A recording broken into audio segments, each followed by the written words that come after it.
Yeah, so I am a naturopath and herbalist, and I used to work for a company making supplements and stuff for about 8 or 9 years. So I've kind of been on to that dark side of, the supplement business and come out the other side kind of more into more natural, holistic kind of health rather than just kind of popping pills and things like that.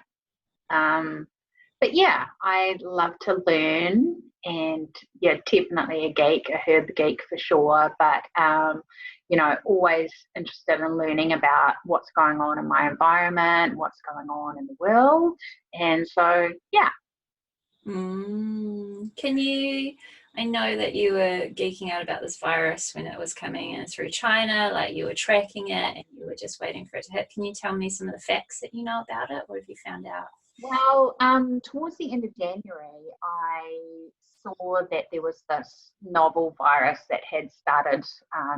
There were cases in Wuhan, and even when it was kind of in its infancy, and I kind of thought, oh, this looks a bit interesting because I'm really interested in diseases and things like that. Like I read The Hot Zone, which is a really amazing book by Richard Preston about 15 years ago, and that's about the likelihood of pandemics. I've read The Deadly Pandemic. I've read like all these amazing books, but at that point I thought, oh, I'll read another one. I read a book called Spilled Over, which was, so this was in early January. And this book Spilled Over is about, it's more of a detective novel. It's really cool. It's about all these different diseases, and these epidemiologists go out and try to find the source of these diseases. And at this point, they talked a lot about SARS, and with COVID-19 being a coronavirus like SARS, I thought I'd do a little bit more reading into it. And I'm not a virologist, but there are a few things that I know about it, so I made a couple of notes for you. So this particular disease is what's called a zoonosis. So what that means is that it comes from animals and it's made the leap into humans. Now, there is the idea that these pandemics have been coming for a very long time, and the reason for this is that to do with overpopulation, global warming, climate change, all of these things are pushing people into forests and deforesting areas that have just been animals for a long time. So people are coming into close quarters with animals. They're often, because there's lack of food, they're eating wild animals as well. So that can cause these zoonosis, which is basically when an animal disease skips forth into a human. The scary thing about this one and SARS, which came about in about 2003, and MERS, which is the Middle Eastern version of SARS, is that our body has not come into contact with anything like this before, so it has no defenses against it, and that's the scary thing. And it kind of makes it a little bit like we don't know what we're dealing with, and our body doesn't know what we're dealing with either. Yeah. So from a biological perspective, it has, it's a pneumonia-like influenza. It affects the lower respiratory tract. So, you get things like a cough and a headache, body aches, and a high fever. They're the big key symptoms. The other symptom which has come out, and the World Health Organization has recognized this, as a loss of smell and taste. Now, there are a lot of people who are asymptomatic or have very little symptoms, but that seems to be a symptom that even asymptomatic people do tend to have, so that's something to watch out for. It tends to spread person to person, so that's spread via droplets. Some people say, and this is just me saying this, but some people do say that it could potentially be not just from person to person via droplets, but that it could be an aerosol, so kind of more like airborne, like measles, but that's yet to be proven. As far as the mortality rate of it goes, in New Zealand at the moment, our mortality rate is only 0.01, which is less than flu. But in some areas in the world, it can be like 8 to 10%, but it's very tricky to say what the mortality rate really is unless you tested everyone in the entire world. Because otherwise it's just, you know, the reason why it could be 8 to 10% is because they've got a much older population, or that they're actually not testing as many people as we are comparative to our population. So it's all up in the air. Yeah, so that's what I know about it. Wow, cool. I guess, like, I'm skipping a few questions ahead here, but how can we prepare ourselves for this? Okay. Well, how can you prepare yourself? You mean as far as your immunity? Yeah. Yeah.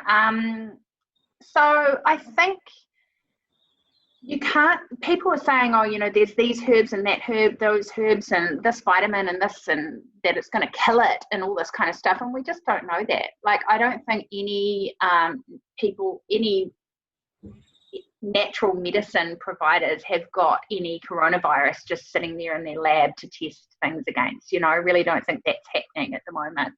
So I think that the way that people should be looking at it is looking at herbs and dietary things and lifestyle modifications that actually just help to boost your immune system. And despite this coronavirus business, we should be doing that anyway, because we're heading into winter, and actually all year round, because it's important all year round to have a competent immune system. Diet is the first one, obviously. As many vegetables as you're eating right now, you need to double it. So I say that to everyone, is that eat as many vegetables as you possibly can, because that's where you're getting all those micronutrients that your body needs for competent immune function. So without them, you know, there are specific ones like zinc, which does come from animal sources as well, but you know, you want to have adequate zinc and vitamin C and all of those things. So you get lots of vitamin C, folate, all of those things from green leafy vegetables. Fruit as well. People are like, no, I do keto, but you know, you get lots of vitamin C from things like kiwi fruit and oranges, which will be into season soon.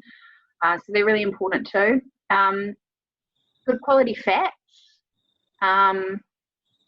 There is some evidence, well, they have anti-inflammatory benefits, but things like cold water fish like tuna and salmon and things like that, they all provide long chain fatty acids, which are really important for immune function too, and they have anti-inflammatory benefits. Something that I always recommend to people for diet is spices. I don't think people get enough of them in their diet, and a lot of them are very concentrated and specific, you know, like things like thymol and limonene and things like this, which are very potent aromatic oils, and they have really strong antibacterial and antimicrobial actions. So things like cinnamon, turmeric, ginger, all of those things are really important. You could make up, you could make up like a turmeric, ginger, cardamom, cinnamon, you know, chai tea or something like that. That's a really good way to get a whole bunch of those really warming spices into your diet. The goodie. And then gut health is really important too. So prebiotics, things like all those vegetables you're eating, they're feeding good gut bacteria. Kombucha, now's the time to make your own kombucha. I've got some SCOBY here if you want a massive one.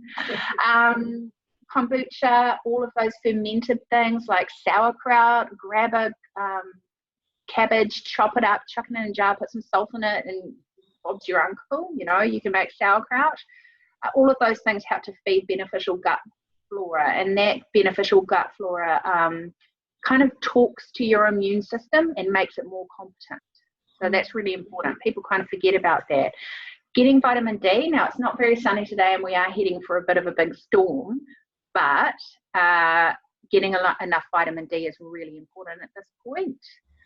Vitamin D activates your immune system. So if you can, get some sunshine on your body. If you can't, eat mushrooms, sunbathe them first. Even button mushrooms, you can put them outside, upside down, and they will actually make vitamin D. People think this is total hocus pocus, but it's not. They actually do generate their own vitamin D. Shiitakes, button mushrooms, they'll all generate vitamin D. So do that. And then from a lifestyle perspective, I'll be looking at things like getting enough sleep, not staying up all night watching Netflix like so getting adequate sleep is really important. There is a phenomenal book out there called Why We Sleep by Matthew Walker. And he has, if you can look on the internet, he has his 12 top tips for sleep, and he's just phenomenal. He's amazing. I think he's done a talk with Joe Rogan or someone like that as well, and he's amazing. So definitely look into his book, Why We Sleep, and it'll give you the top tips for sleep. Stay hydrated as well. You know, and make it count. You know, like people often, I mean, fresh water is great, but herbal teas kind of count towards your hydration levels. So if you're thinking about drinking 8 cups of water a day, you could have 4 cups of herbal tea.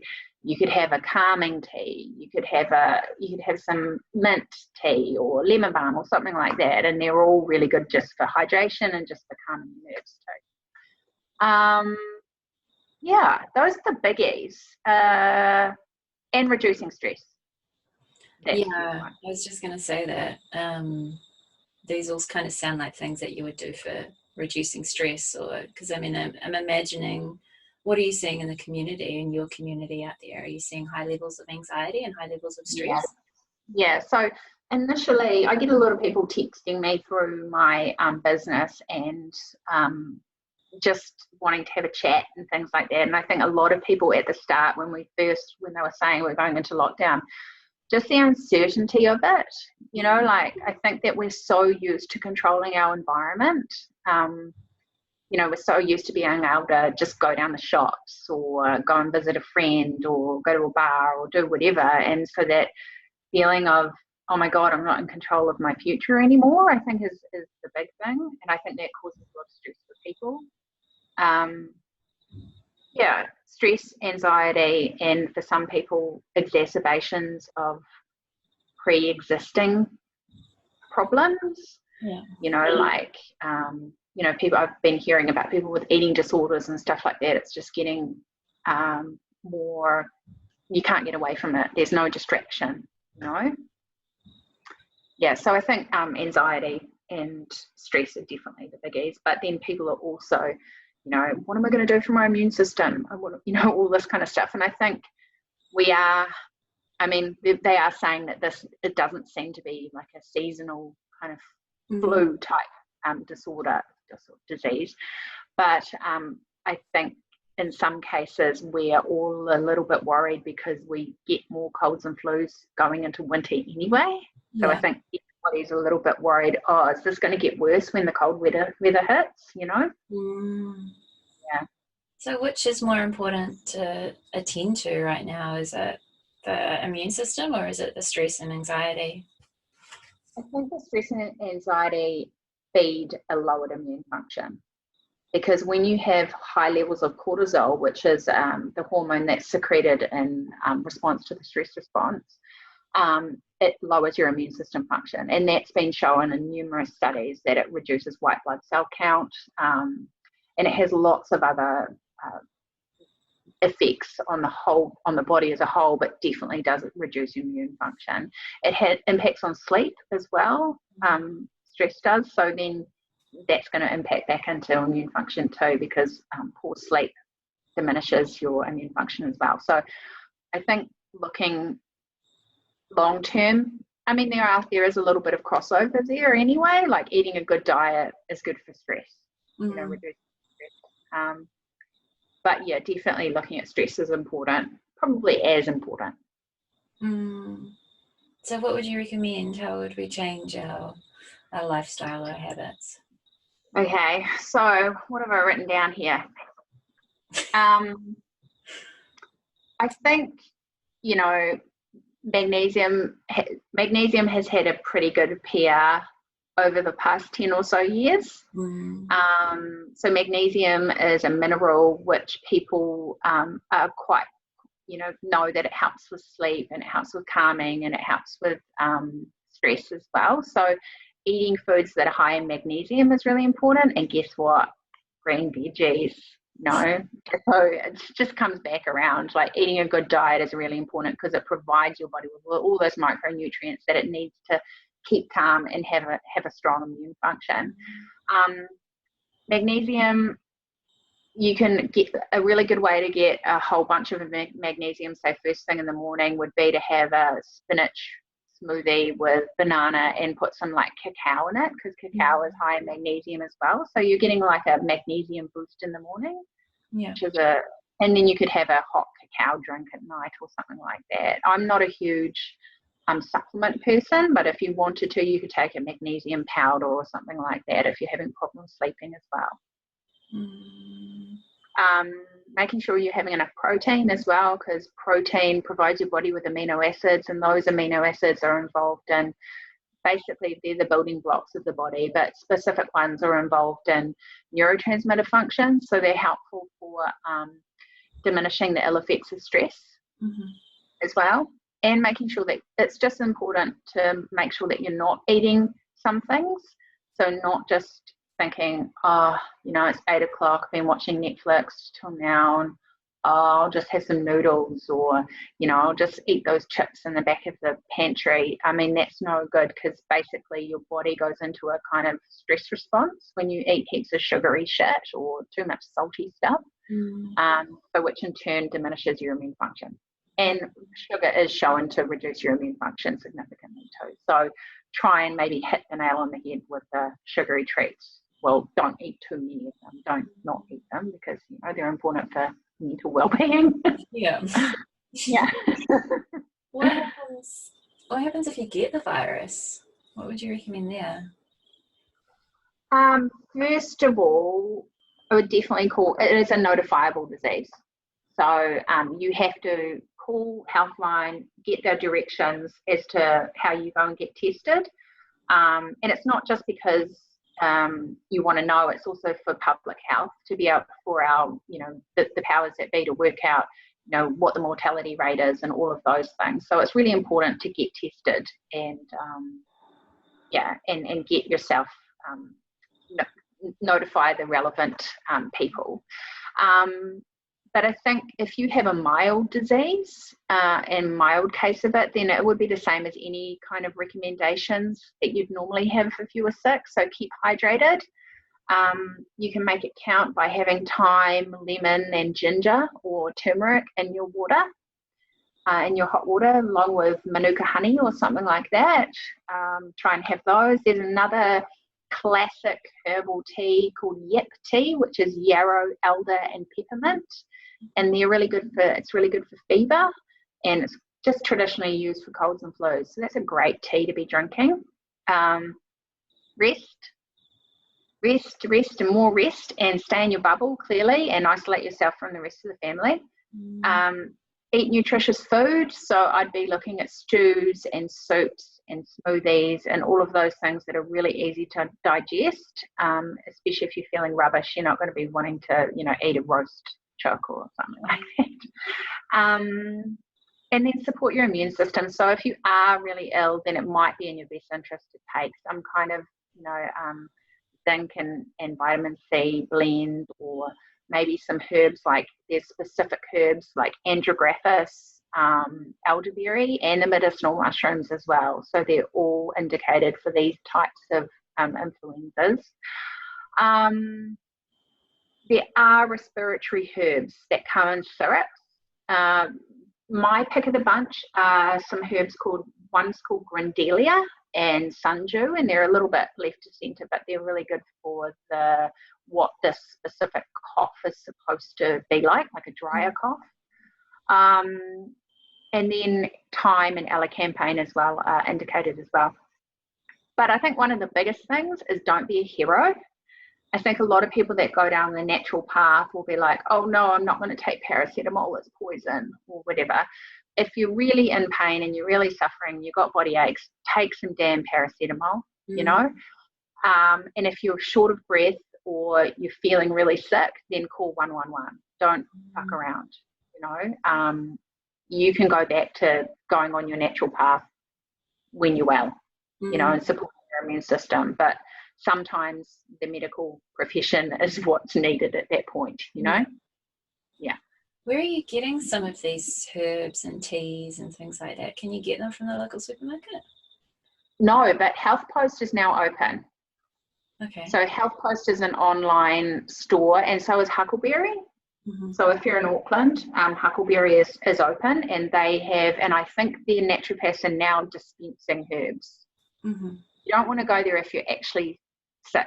You don't want to put anyone in danger. So you can order stuff online potentially from Health Post. So they'll do those cough syrups and things like that. So brands like Harker, Malcolm Harker, and Kiwi Herb, and those types of brands do really good quality kind of syrups and things like that.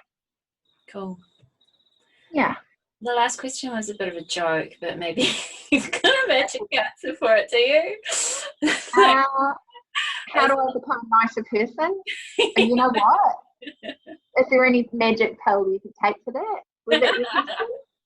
I was laughing because I had to like apologize like 5 times yesterday to my partner.